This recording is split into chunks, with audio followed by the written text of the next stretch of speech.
Të pranishmit në debat u shprehën se kultura shqiptare është e diskriminuar në krahasim me atë maqedonase.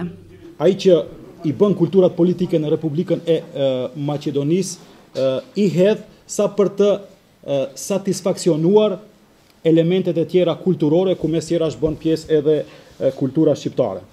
Përveç asaj, në Maqedoni neve kemi edhe partitokratizim kulturor. Kemi vëmërojizim të kulturës. Gjithashtu, vlerësua se situata e kulturës shqiptare është më keq se sistemi shekullit të kaluar dhe se ka shumë pabarazi në ndarjen e buxhetit. Si kusht për zhvillimin sociokulturor dhe vendbanimeve shqiptare është me rëndësi decentralizimi i plot, si dhe ndarja më e mirëfillt e kulashit nga buxheti i përgjithshëm shtetëror, veçmas nga Ministria e Kulturës e Republikës së Maqedonisë. Po ashtu janë të rëndësishme edhe faktorë të tjerë si kapitali njerëzor, niveli i arsimimit, shërbimet publike dhe tjerë. Shifrat për kulturën shqiptare shënojnë në rënje nga viti në vit. Është ky një shqetësim që u potencua në debat. Shifrat dhe statistikat tregojnë që mbështetja për kulturën shqiptare nga viti në vit po pëson rënje.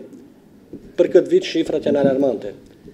Ky diskriminim vjen si pasojë e mungesës së institucioneve kulturore shqiptare nga një anë dhe trajtimit jo të drejtë të atyre ekzistuese. Investimet në kulturën maqedonase krahasuar me atë shqiptare kanë dallime të mëdha. Jo më larg se 50 metra këtu është duke ndërtuar një objekt madhështor, në cilin mas Parisit si arkitektur do të shpallet Filharmonia e Maqedonisë si objekt më kulminant, më bashkohor në këto trevat ballkanike. Ne do të kalojmë përreth atij objekti edhe nuk do të kemi asnjë farçasi. Më thonë, neve na kanë shtyt gjithë në Tetova atje, kemi shku në Tetovë, unë jam profesor në Universitetin e Tetovës, dhe sot e kësaj dite ne shohim se sa mund të bëjmë në një reflektim të gjitha atyre aktiviteteve që bëjmë në Tetovë. Nga diskutimet e pjesëmarrësve në këtë tryezë të rumbullakët, është sjell konkluzioni i cili do t'u dërgohet institucioneve relevante politike në vend dhe ambasadave kryesore në Shkup.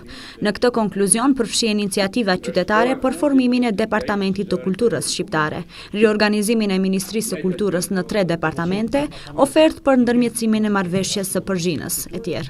Me do mos, cila parti që kishte një